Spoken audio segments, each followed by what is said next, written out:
आपसे भी पूछना चाहता हूँ, आपने क्या कैसा लग रहा है? साथियों नमस्कार, मैं रमशंकर बीके न्यूज़ चैनल दिल्ली से और इस समय मौजूद हूँ गाजीपुर में। साथियों देख रहे हो जो किसान आंदोलन समाप्ति के बाद लोग अब आगे का रास्ता चुन रहे हैं, आगे क्या करना, कैसे करना और आगे भविष्य में क्या रहेगा, उसकी चर्चा हम तमाम लोगों से करेंगे। सबसे पहले मैडम, आपने बहुत यहाँ 13 महीने पत्रकारिता की है किसान आंदोलन को लेके, कैसा रहा पूरा दौर आपका? पूरा दौर देखें तो बहुत अच्छा रहा है। इतने सारे हमने मंजर देखे यहाँ पर, और किसान जो यहाँ बैठे थे वो लोग कितनी मुसीबतों से यहाँ बैठे थे। ये 13 महीने इनके लिए भी बहुत मुश्किल भरे रहे, और जो यहाँ इनको कवर कर रहे थे वो भी काफ़ी ज़्यादा मेहनत कर रहे थे। हमने भी मेहनत की है, और किसानों की जो मेहनत है वो जो है अब रंग लाई है, तो उसको देख के बहुत खुशी हो रही है। और इस वक्त जो हम देख रहे हैं यहाँ बॉर्डर का हाल, उसको देखकर काफ़ी दुख भी हो रहा है कि यहाँ से हम अब जब गुजरेंगे तो आंदोलन ही याद आएगा, और जो यहाँ लोग बैठे थे वही याद आएंगे हमें। मैडम वो मंजर क्या था जब हम लोग घरों में देखते थे कि आंदोलन खत्म हो गया, यहाँ आते थे तो भीड़ देखते थे, तो क्या लगता था उस समय, कैसे कंपेयरमेंट होता था? घर पे जो न्यूज़ हमें देखने को मिलती थी, जो नेशनल मीडिया दिखाती थी, उससे तो यही लगता था कि अब कब चले जाएं, आज चले जाएं, कल चले जाएं। लेकिन जब अचानक से फैसला आया कि अब जाना ही होगा, तो भरोसा भी नहीं हुआ कि किसान जो है वो सचमुच जा रहे हैं। तो ये देख के काफ़ी दुख भी हुआ था, और खुशी तो है ही है कि अब किसान जो इतनी मेहनत कर रहे थे, ठंड हो, गर्मी हो, बरसात हो, यहाँ डटे हुए थे, अब इस बार की जो सर्दी वो अपने घर पर बिता पाएंगे। जिस तरह से तमाम लोग, जनता की कहूँ, मीडिया की कहूँ या तमाम नेताओं की बात करूँ, इस आंदोलन को कहीं ना कहीं निगेटिव बता रहे थे, आप यहाँ पूरा 13 महीने बिताए, आपने क्या क्या देखा इस आंदोलन? नेगेटिव बता रहे थे तो एक तरफ तो ये है कि कुछ लोग इसके सपोर्ट में थे और कुछ लोग इसके जो है वो विरोध में थे। तो अब जो विरोध कर रहे थे उन्हें तो कुछ भी हो विरोध ही करना है, और जो सपोर्ट कर रहे हैं तो जो इनकी मेहनत है वो, हम यहाँ फील्ड पे काम कर रहे थे तो हमें पता है कि जो इनकी मेहनत थी वो क्या थी। बाकी जो विरोध कर रहे थे वो अपने घर पे स्टूडियो में बैठ के विरोध कर रहे थे, उन्हें तो पता नहीं होगा कि यहाँ पे किस तरीके से होगा। टीम ने पूरे लगातार 13 महीने मेहनत करी, कैसे आप टीम को मैनेज करते थे?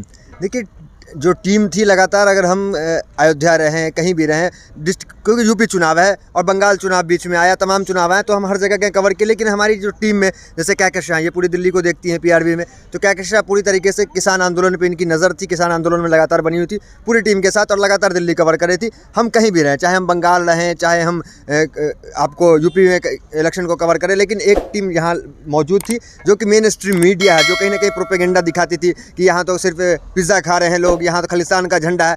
तो वो हम जैसे पत्रकार और आप जैसे पत्रकार, जो मीडिया साथी जो लगातार 1 साल से लगे हुए हैं, वो उस चीज़ों को एक्सपोज करती है। तो हमने और आपने अपनी ताकत को भी समझा। उस दिन मीडिया साथी ने मुझसे सवाल किया था कि आप क्यों खुश हैं, आप क्यों सेलिब्रेट कर रहे हैं? तो हम इसलिए खुश हैं, हम इसलिए सेलिब्रेट किए। कल हमने भी डांस किया, कई पत्रकारों ने डांस किया। वो इसलिए किया क्योंकि हमें अपनी ताकत का आज एहसास हुआ कि हम भी, जो मोबाइल जर्नलिज्म जिसको कहा जाता था कि उसकी कोई ताकत नहीं, तो आज पता चला ताकत है। सब दूसरा नंबर है कि जो किसान साथी थे, जो संघर्ष कर रहे थे, तो वो संघर्ष की उसकी जीत हुई है। तो तमाम किसानों को बधाई जो उन्होंने संघर्ष किया, तमाम यातनाएं झेली। क्या क्या नहीं, खालिस्तानी नहीं कहा गया, पाकिस्तानी नहीं कहा गया, टुकड़े टुकड़े गैंग नहीं कहा गया, सब कुछ कहा गया, लेकिन फिर भी हौसले के साथ डटे रहे। और जो कहा जाता था कि जो सरकार है बैक गियर नहीं लगता है, ये है वो है, टिकैत भी बिक जाएंगे, वो बिक गए, ये बिक गए, तो टिकैत भी कहीं ना कहीं टिकाऊ साबित हुए और अंतिम क्षण तक। और अभी भी आंदोलन खाली हो गया, लेकिन टिकैत अब तक टिके हुए हैं। कहा जा रहा है कि कल परसों में शायद जब पूरा खाली हो जाएगा तब वो जाएंगे। तो बहुत बहुत बधाई हो किसानों को। दानिश भाई, बीच में कई दौर ऐसे आए जब ये लग रहा था कि आंदोलन अब गया तब गया, उस समय क्या लग रहा था,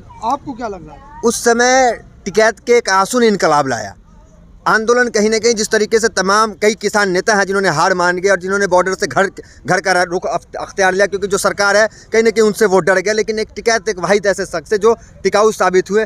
हालांकि उनके आंसू ने इनकलाब ज़रूर ले आया, और फिर से आंदोलन बरपा, और आंदोलन इतनी बड़ा बरपा कि कहीं ना कहीं चुनाव हो या कोई भी मसला हो, लेकिन सरकार कहीं ना कहीं झुकी। दानिश भाई, हम लोग किताबों में पढ़ा था, सुना था कि आंदोलन होते हैं, असलियत आंदोलन को नहीं देखा था, और ये पूरा दौर गया 13 महीने का, कैसा रहा? 13 महीने का जो दौर है वो बहुत ही सीखने को मिलता है यहाँ पे। जिस तरीके से कहा जाता है कि खासकर मोदी सरकार में कहा जाता है कि ये सरकार चाहे धारा 370 लाए, सीए बिल लाए, चाहे कोई भी बिल लाए, वापस नहीं करती, बैक गियर नहीं लगाती। तो ये आंदोलन ने ये दिखाया कि एकजुटता में ताकत है।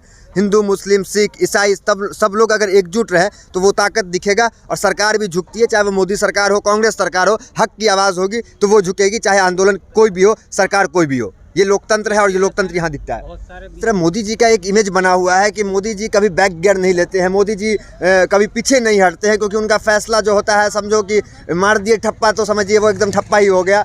ठीक है, सांसदों की संख्या भले आपके पास ज़्यादा होगी, लेकिन सिर्फ यही एक मायने नहीं रखता है। कुछ विपक्ष के भी हैं, कुछ आम जनता है जो आपको वोट दे करके भी, आज आप देखें तमाम जो किसान थे इन्होंने क्या कहा कि 2014 में हमने मोदी सरकार को वोट दिया था, फिर भी आंदोलन क्यों कर रहे हैं, फिर भी उनके खिलाफ क्यों आवाज़ उठा रहे हैं। तो ये सिर्फ महज आप एक आंकड़े के साथ कि हमारे पास सांसदों की संख्या है, हम जैसा चाहे बिल ले आए, तो ये नहीं हो सकता है। और यहाँ पे किसान आंदोलन ने ये दिखाया भी, आप अपने हक की आवाज़ को मजबूती से उठाते हैं।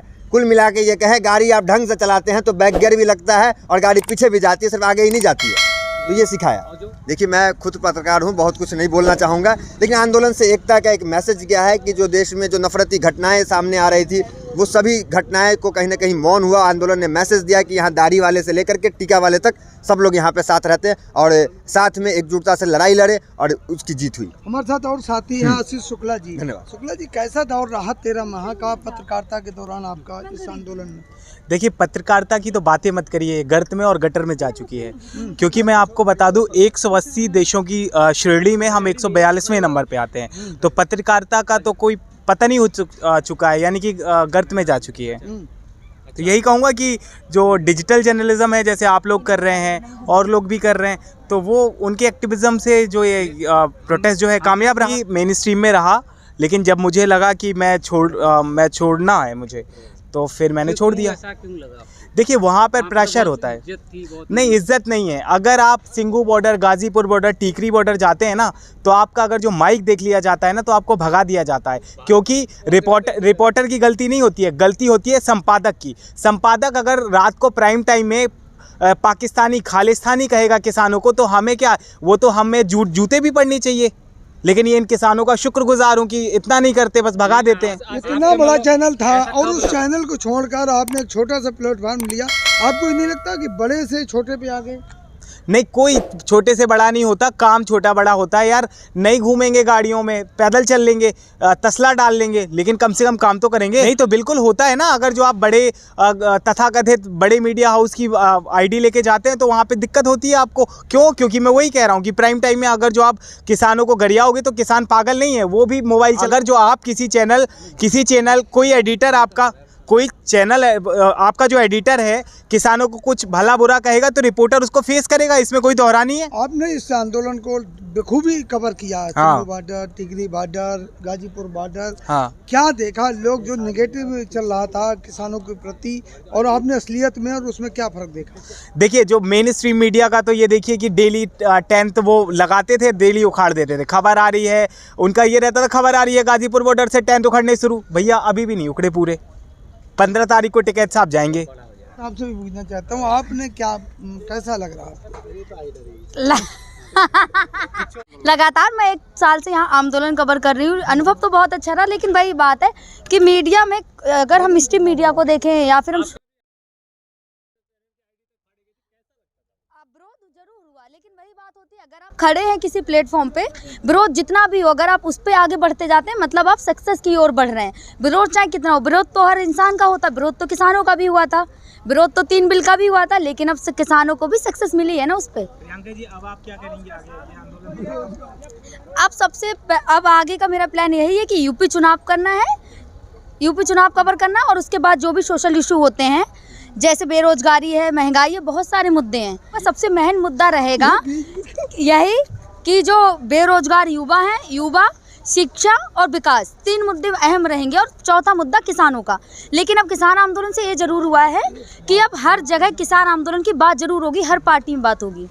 तो साथियों, देखा, ये थे तमाम हमारे पत्रकार साथी जिन्होंने लगातार संघर्ष किया, यहाँ पर 13 महीने हमारे साथ रहे, कंधे से कंधा मिला के उन पत्रकार साथियों ने हमारा साथ दिया और उनका शुक्रगुजार, और उनका भी जो है शुक्रिया जिन्होंने हमारा पूरा साथ दिया, सहयोग दिया और लगातार हमारे साथ रहे, और इस 13 महीने का हर मंजर को उन्होंने देखा, पूरा कवरेज किया।